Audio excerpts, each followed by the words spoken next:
हम ममता झा समस्त मिथिलावासी गोर लागै छी, कोबरगा बजा रहल छी। जय मिथिला, जय मैथिली, जय माँ जानकी।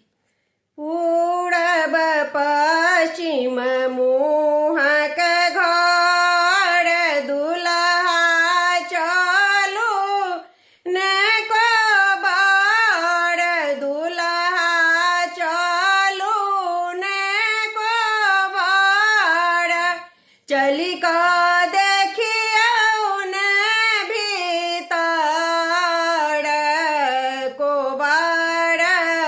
घर में चली का देखिया उन्हें भीतर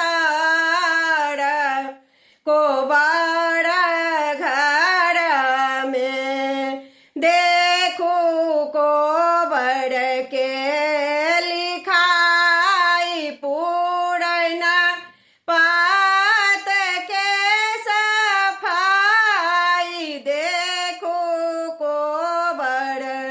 के लिखाई पूरन पात के सफाई।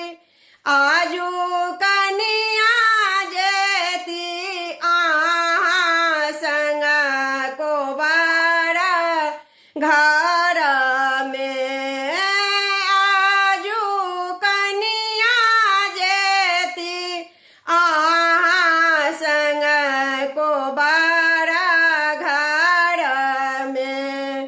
पूरब पश्चिम मुँहक घर दुल्हा चलू ने कोबर, दुल्हा चलू ने कोबर, चली का देखिया उन्हें भीतर कोबर घर में, चली का देखिया उन्हें भीतर कोबर घर में।